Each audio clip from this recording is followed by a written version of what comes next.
श्री जगत सिंह नेगी जी बढ़ाएंगे। माननीय श्री जगत सिंह नेगी जी। माननीय अध्यक्ष महोदय, वित्तीय वर्ष 2024-25 के लिए जो बजट अनुमान माननीय मुख्यमंत्री जी ने 17 फरवरी को इस माननीय सदन में पेश किया, उसी के समर्थन में बोलने के लिए खड़ा हुआ और आपने समय दिया, धन्यवाद। माननीय मुख्यमंत्री का ये सरकार का भी दूसरा बजट था और इस बजट में पहली बार ये कोशिश की गई है कि किस तरह से हिमाचल प्रदेश को आर्थिक रूप से स्वावलंबन बनाया जाए और उसके लिए क्या क्या भविष्य की सोच होनी चाहिए। इस दिशा में इस बजट में दिशा भी है और जो है इसमें नीतियाँ भी है। और ये कहना गलत है कि ये बजट जो है दिशाहीन है, इसमें कोई भी नीति निर्धारण की बात नहीं की गई है।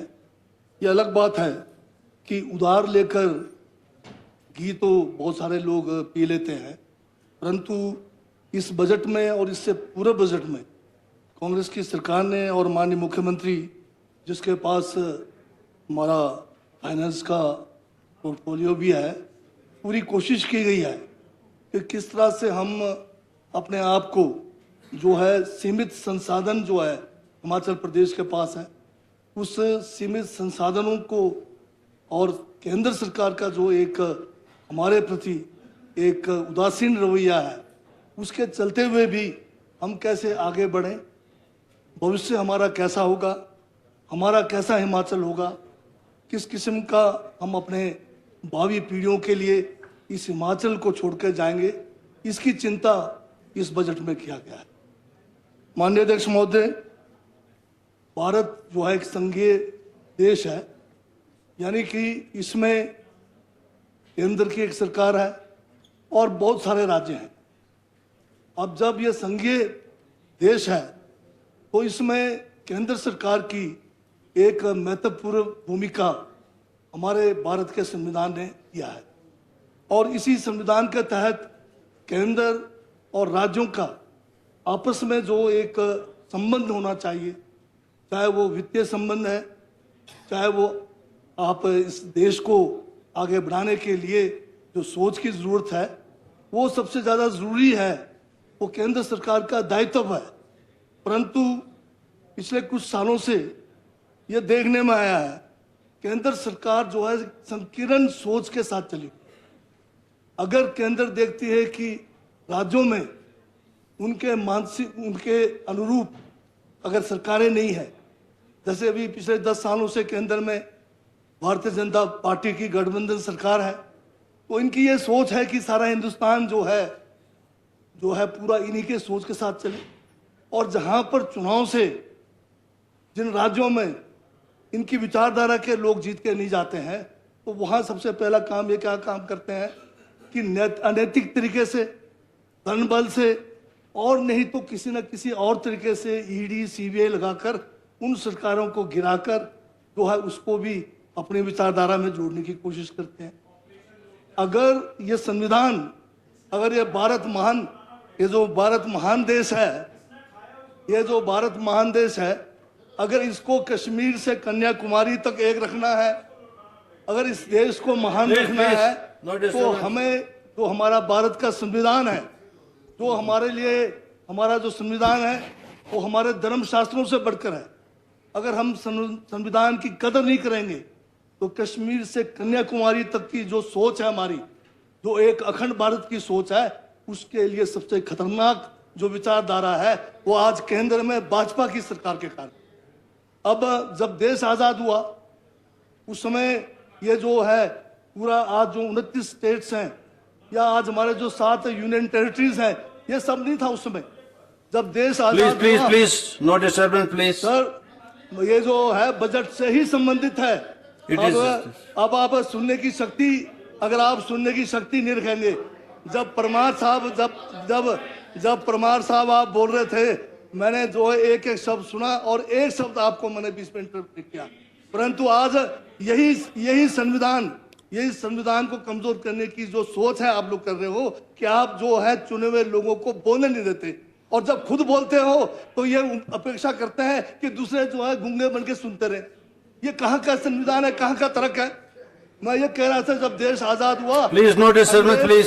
अंग्रेज 600 जो है यहाँ पर छोटे बड़े महाराजा छोड़ के चले गए, यहां तक कि कश्मीर भी हिंदुस्तान के अंदर नहीं था। ये तो कांग्रेस की जो नीति थी, कांग्रेस की जो विचारधारा थी, और जो पंडित जवाहरलाल नेहरू जैसे महान नेता थे, सरदार पटेल जैसे महान नेता थे, प्लीज सोच से ये 600 छोटे बड़े महाराजों को आपके माननीय से सीनियर बोलेंगे Satpal Singh Satti ji can rebut all this allegations. उस 600 जो छोटे बड़े प्रदेशों को, जो राजे महाराजों को इस भारत देश, प्लीज नो डिस्टर्बेंस प्लीज, और इस देश को जो है कश्मीर से कन्याकुमारी तक एक अखंड भारत का रूप दिया गया। कश्मीर भी 1947 में जिसको अंग्रेज अकेला छोड़ के गए थे, चाहे वो पाकिस्तान में जाना चाहे, चाहे हिंदुस्तान में जाना चाहे, चाहे वो एक अलग राज्य के रूप में, अलग देश के रूप में रहना चाहे, उनको छूट था। परंतु ये कांग्रेस की नीति थी, पंडित जवाहरलाल नेहरू जी की सोच थी, सरदार पटेल की सोच थी कि जो कश्मीर जिसके लिए आज कहते हैं कि कश्मीर हमारा है, वो हमारा इसीलिए हुआ, कांग्रेस की सोच।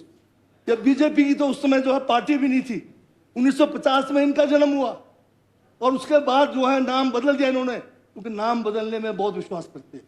ये जो हमारी बहुत सारी स्कीमें हैं जिसका जिक्र मैं अभी आगे बताऊंगा, इन्होंने अपना पार्टी का नाम भी बदला और फिर ये बन गया भारतीय जनता पार्टी। तो इनका जन्म बाद में हुआ, देश आजाद पहले, और आजादी में इनका किसी किस्म का कोई कुर्बानी नहीं था, ना कोई सोच था। और ये तो बेचारे 2014 के बाद पैदा हुए, इनको तो लगता है कि जो कुछ हुआ है, अब ये छोटे बच्चे हैं, 10 साल भी नहीं हुआ, तो ये छोटे बच्चे हैं, इनको ज्यादा बोलना नहीं चाहिए। हाँ, रोने की आदत जरूर है, बच्चे रोते हैं, अभी रोते रहिए आप, हम आपको माफ करते हैं, क्योंकि आपका जन्म 2014 के बाद, आपके लिए इतिहास भी 2014 के बाद हुआ, तो हम बुरा नहीं मानेंगे आपका। तो मैं जो संघीय ढांचे की बात कर रहा था, माननीय अध्यक्ष महोदय, संघीय ढांचा में केंद्र सरकार की बहुत बड़ी जिम्मेदारी है कि वो प्रदेशों को, हमें जो है राज्यों को भी जो है सक्षम बनाए, हमें भी जो है आर्थिक रूप से जो है सक्षम बनाए, और हमें भी आगे करें। परंतु हो क्या रहा है, केंद्र सरकार, खासकर अगर हिमाचल के संदर्भ में कहूं, या केरल के संदर्भ में कहूं, कर्नाटक के संदर्भ में कहूं, या जिस प्रदेश में कांग्रेस की सरकार, ये बीजेपी की सरकारें नहीं है, वहां इन्होंने क्या कर रखा है, हमें बजट भी नहीं दे रहे। हमें जो एक हमारा जो है भारत के संविधान में अनुच्छेद 280 है, जिसमें दिया गया है कि किस किस्म का संबंध, वित्तीय संबंध केंद्र और हमारे राज्यों के बीच में होना चाहिए। इसमें क्लियर है कि आपका जो है एक प्लानिंग कमीशन होगा, आपने प्लानिंग कमीशन की ऐसी तैसी फेर दी, आपने उसको नीति आयोग बना दिया, मतलब निकम्मा आयोग बना दिया, उसको कोई पावर्स ही नहीं है, वो कोई मतलब आपके ऊपर जो है, जैसे हमारा प्लानिंग कमीशन था जिसको पावर था, सब कुछ था, अब उसको जो है एक कठपुतली बना के रख दिया। पहले बात तो आपने जो है, जो केंद्र और राज्यों के बीच में एक कड़ी था वित्तीय, उसके लिए प्रबंधन के लिए, उस आयोग की खत्म कर दिया। फिर दूसरी बात आई, आपने जीएसटी लगा दिया, जो एक जीएसटी में भी आप जो क्या कर रहे हैं, हमें जो है अपना पूरा हक नहीं दे रहे। फिर हमारे पास पैसे कहां से आएगा? हम जो है संघीय ढांचे के एक सबसे जरूरी अंग है। अगर इस ढांचे में हमारे अगर कोई भी इस शरीर का अंग अगर सड़ जाएगा, तो वो शरीर काम का नहीं रहेगा। ये आज हिंदुस्तान का हो रहा है। अब हमें वित्तीय जो है वो प्रबंधन ठीक से नहीं हो रहा है। हमारा बजट कैसे बनेगा? हमारा बजट बनेगा दो तरीके से। एक तो जो हमारे पास संसाधन है राज्यों के पास, उसका पैसा लगाएंगे, और दूसरा जो केंद्र सरकार का दायित्व है, जो हमारा जीएसटी है, जो हमारा दूसरे जो कंसोलिडेटेड फंड ऑफ इंडिया है, जो दूसरे टैक्सेस हैं, जो सब कुछ है, उसका मेजर शेयर जो है राज्य सरकारों को आना है, और उसी से हमारा जो है बजट बनना है। तो तभी मैं कह रहा था कि संघीय ढांचे का मतलब तो समझो पहले। आप कहते हैं कि केंद्र सरकार का धन्यवाद करो, धन्यवाद करो, किस चीज का धन्यवाद करें? क्या कि आप इस देश को जो है छिन-भिन करना चाहते हैं? क्या इस देश को आप तोड़ना चाहते हो कि ये कहकर कि हर बात के लिए केंद्र का धन्यवाद करो? हम धन्यवाद किस चीज का करें ये तो बताइए। हमारा जीएसटी इन्होंने बंद कर दिया, हमारा जो है वित्त आयोग इन्होंने जो है उसको जो है इन्होंने अपंगु बना दिया, हमारा प्लानिंग कमीशन इन्होंने खत्म कर दिया। तो हमारे पास बजट के लिए है क्या हिमाचल प्रदेश के? अगर मैं हिमाचल की बात करूं, जब से केंद्र में भाजपा की सरकार आई है, इन्होंने क्या कर दिया? हमारे ऊपर अंकुश लगाने शुरू कर दिया। हम पिछले बजट में एक बहुत बढ़िया जो है एक स्कीम लेके आए कि हिमाचल में पानी है और पानी से बहुत सारे हमारे यहाँ पर हाइड्रो प्रोजेक्ट्स हैं और उन हाइड्रो प्रोजेक्ट से बहुत सारे जो केंद्र की हमारी कंपनियां हैं वो भी अरबोंपति बन गई। ये जो एसजीवीएन है हमारे, जिसका किन्नौर में 1500 मेगावाट है, जिसका अभी और जगह पर भी बन रहा है, ये सारे मिनी रत्ना बन गए। अरबों रुपए इन्होंने अर्जित कर लिया। आज इनकी कंपनी जो है एसजेवीएन जो केंद्र सरकार की है, ये आज भूटान में भी काम कर रही है, ये नेपाल में भी काम कर रही है। इतना पैसा 1500 मेगावाट से बना दिया, पर हमें दिया क्या? हमें तो कुछ भी नहीं मिला इनसे।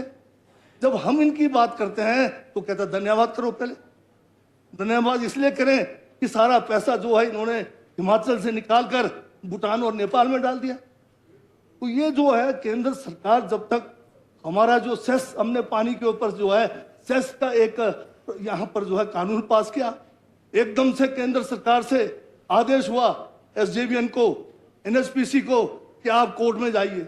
ये कैसी सरकार है केंद्र की जो अपने राज्यों की सरकारों के खिलाफ जो है अपनी कंपनियों को कोर्ट में भेज रही है?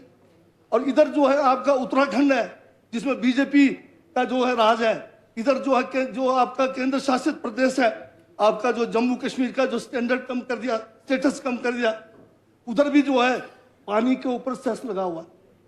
उत्तराखंड में भी सेस लगा हुआ है, वहां कोर्ट जाने की बात नहीं करती है। हिमाचल के ऊपर कुछ क्यों डाल रहे हैं? ये अपना सोतलापन, हमारे साथ अन्याय आज किया जा रहा है।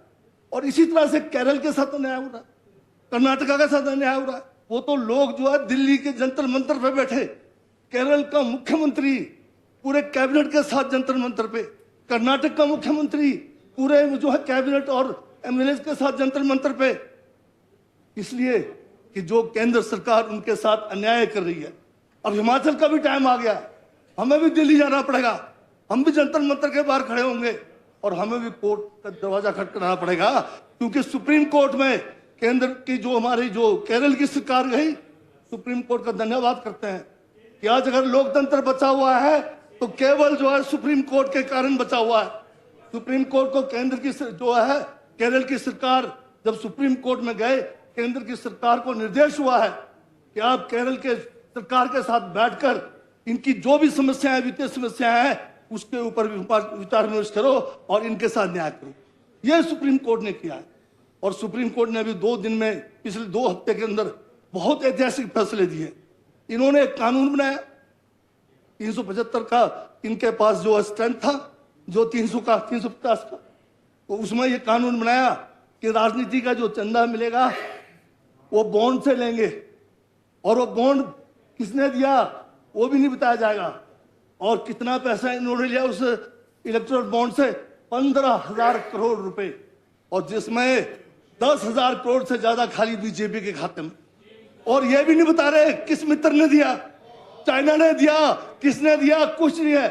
हम जो है शुक्रगुजार हैं सुप्रीम कोर्ट के कि उन्होंने इस लोकतंत्र को बचाने के लिए बहुत बड़ा फैसला दिया है कि 15 मार्च तक केंद्र की सरकार को बताना पड़ेगा कि ये जो 10,000 करोड़ से ज्यादा इनके खातों में गए हैं, ये किस मित्रों ने दिया है।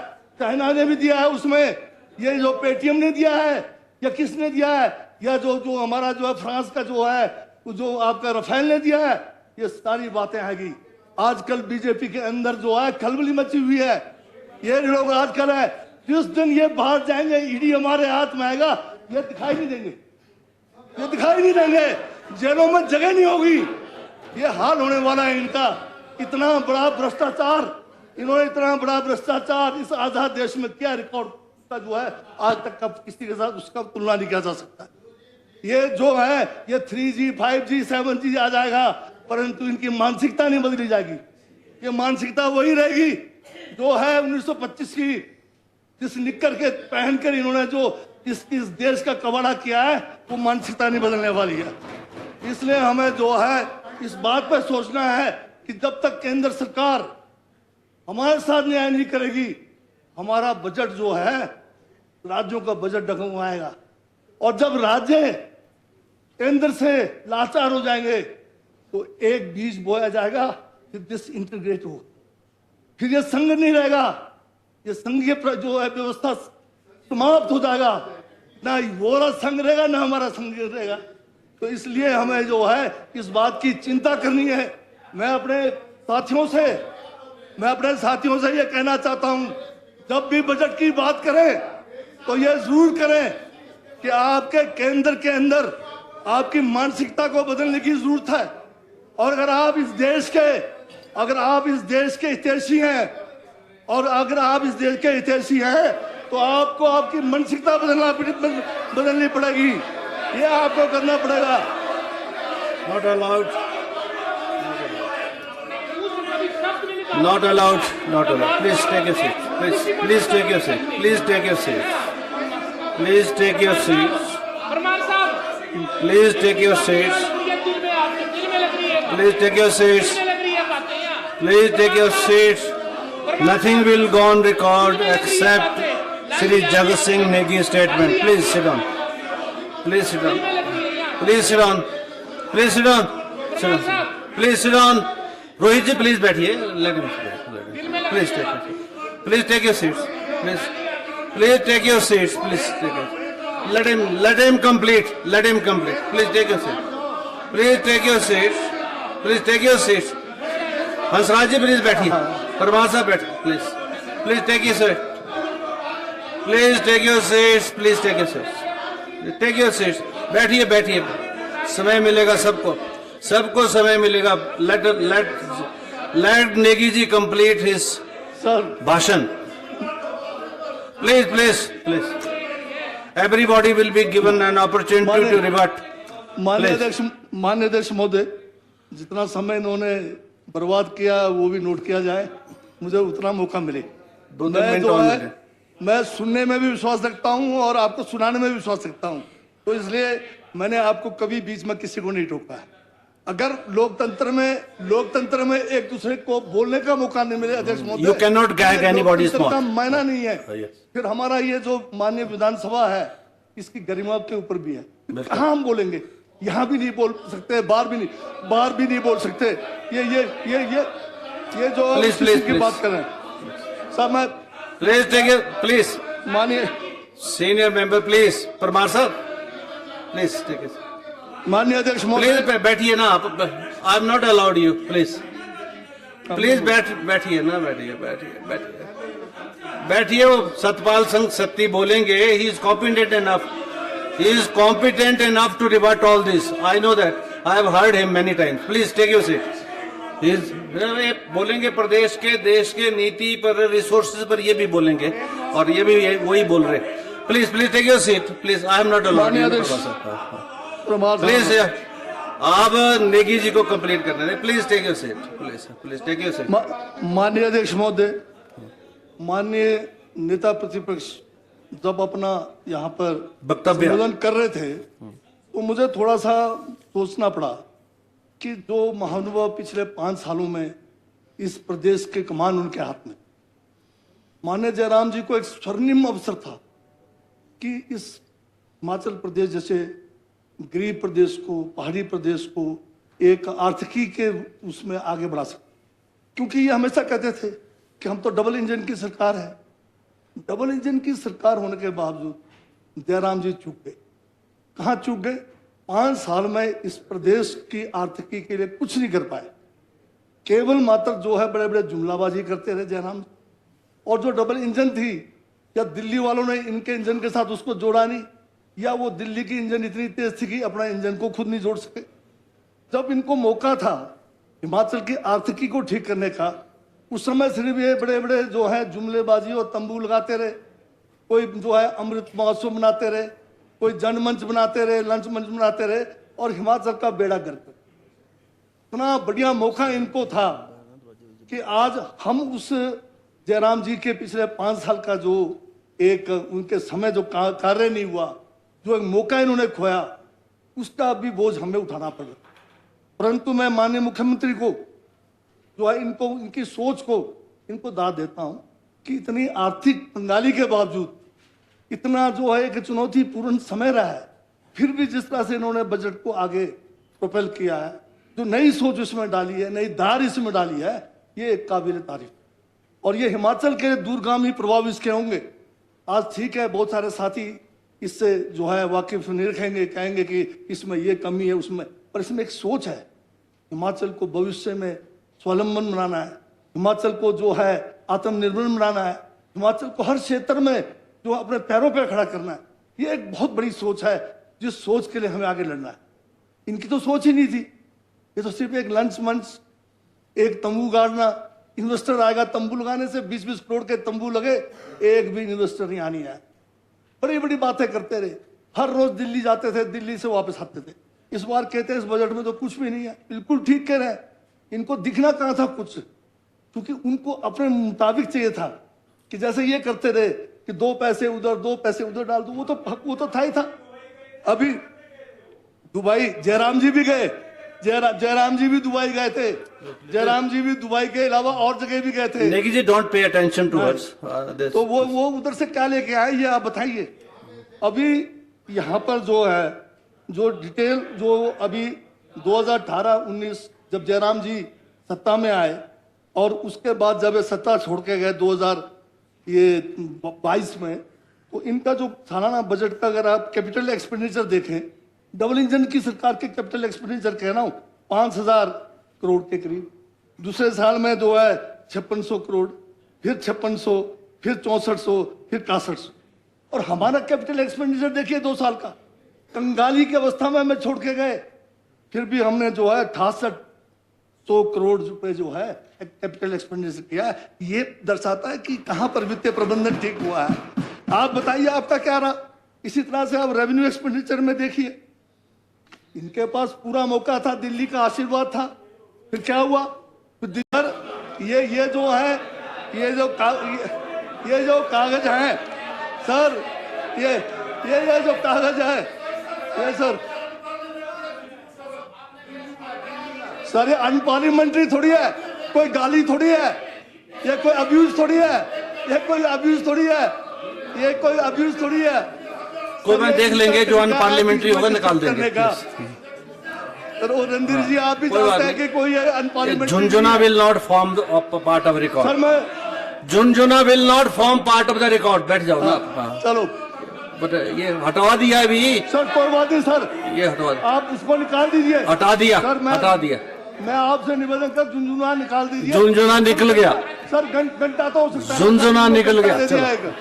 घंटा तो ठीक है ना सर, घंटा दे दिया, निकल गया, निकल गया। तो घंटा ले लो आप, तो झुनझुना दे देते आपको, घंटा ले लो सर। चलो लॉलीपॉप दे दो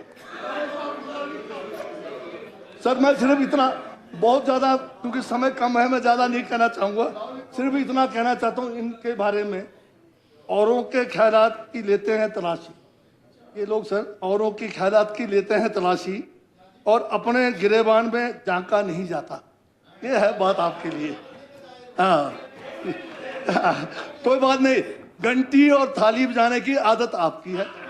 आप कोरोना जैसे महामारी में भी जिसने घंटी और थाली बजवाई, उसकी मानसिकता क्या हो सकती है मैं नहीं कह सकता।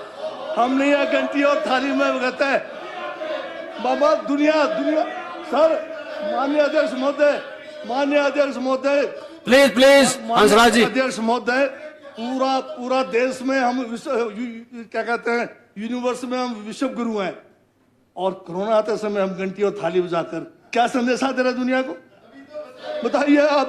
अगर अब ये थाली और घंटी लेके इनको भेजना पड़ेगा जहां आज इजराइल में लड़ाई हो रही है, वो बंद हो जाएगा। यूक्रेन में भेज देते हैं, वहां बंद हो जाएगा। सारे जगह भेज देते हैं आपको, सारा वो हो जाएगा। तो सर, इसमें अभी ईवीएम का मामला थोड़ा जरूरी है, उसको बताना। ये भी बजट का पार्ट है। अगर जब तक ये ईवीएम रहेगा, सर ईवीएम में ये जो ईवीएम है Conclude, please. Conclude. सर, एक आरटीआई के तहत ये हुआ है कि कोई 18 लाख ईवीएम के जो डब्बे चोरी हो, अरबों रुपए उसमें खत्म हो गया। केंद्र सरकार उसकी जांच नहीं करा रही है। अब ये ईवीएम जब तक रहेगा, इनकी विचारधारा खत्म नहीं होने वाली है। जिस दिन ईवीएम गया, ये जो है इनका विचारधारा उसी दिन समाप्त है, और जो है इनकी बड़ी बड़ी बातें जो है सब समाप्त हो जाएगा। अभी सर Conclude, please. सर मैं बस लास्ट 2 लाइन और कुछ है सर, उसमें कहकर मैं बताना चाहता हूं। सर यहां पर नाम बदलने की बारी आई। मैंने कहा इन्होंने अपना पार्टी का नाम बदला। इन्होंने कांग्रेस के अभी तक जो मैं निकाल पाया 31 स्कीमों का नाम जो है केंद्र सरकार ने बदला है। फिर ये बड़े बड़े बोलते हैं कि आपने ये कर दिया। अब जो था सार्वभौमिक टीकाकरण कार्यक्रम, उसको मिशन इंद्रधनुष बना दिया इन्होंने, जो 1985 का स्कीम था। 1985 का स्कीम था व्यापक फसल बीमा योजना, उसको प्रधानमंत्री फसल योजना बना दिया। इंदिरा आवास योजना 1985 का था, उसको प्रधानमंत्री ग्रामीण आवास योजना बना दिया। आईसीडीएस के तहत सेवाएं राष्ट्रीय पोषण मिशन को बना दिया इन्होंने। राजीव गांधी खेल अभियान, उसको बना दिया खेलो इंडिया। हाँ जी, इसी तरह से आरजी के शहरी खेल बुनियादी ढांचा योजना, इसी तरह से जवाहरलाल नेहरू राष्ट्रीय शहरीकरण नवीकरण मिशन, Please. अमृत योजना, Listen to the honorable member. बुनियादी बचत बैंक जमा खाता जन धन योजना, विरासत क्षेत्रों का विकास, उसको बना दिया हृदय। नीम कोटेड यूरिया विकास का दावा, new deal for rural India, ग्राम उदय से भारत उदय। हाँ, 32 सुनो आप, स्वतंत्रता स्वावलंबन योजना, अटल पेंशन योजना, राष्ट्रीय कौशल विकास कार्यक्रम, स्किल इंडिया, बीपीएल परिवारों के लिए मुफ्त एलपीजी कनेक्शन, प्रधानमंत्री उज्ज्वला योजना। हाँ जी, संशोधित राष्ट्रीय कृषि बीमा योजना, प्रधानमंत्री फसल योजना, राजीव आवास योजना, शहरी आवास के लिए सरदार पटेल राष्ट्रीय मिशन, राष्ट्रीय कृषि विकास योजना और अन्य कार्यक्रम, परंपरागत कृषि विकास योजना।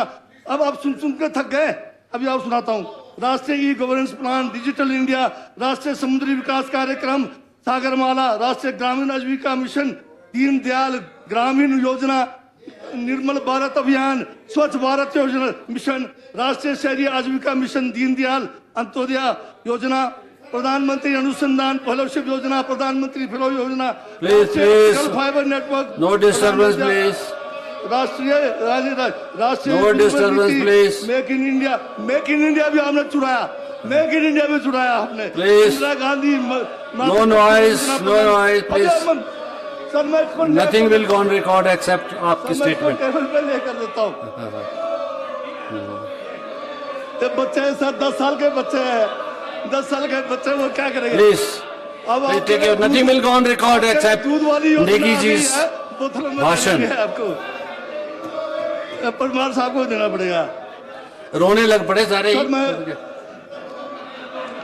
सर एक Why are you crying? Why are you crying? Sir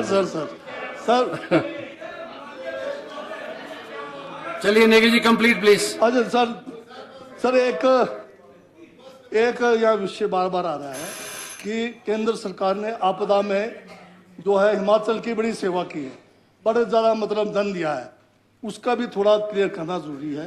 केंद्र सरकार ने से हमें केवल मात्र 633 करोड़ रुपए आपदा के समय मिला है। 633 करोड़ रुपए आपका दिया है, बाकी जो ये बता रहे हैं सब गलत है सर। इसमें 180 करोड़ 2 बार जो आते हैं वो एसडीआरएफ का है, वो चाहे आपदा आए ना आए वो हिमाचल प्रदेश को मिलना ही है, मिलना ही था वो। और एक जो है आपने सिर्फ 633 दिया, हमें जो है 10,000 करोड़ में से कम से कम भी मिलता तो 2,000 करोड़ तो मिलना चाहिए। ये हमारे साथ अन्याय है, ये हमारे साथ अन्याय है।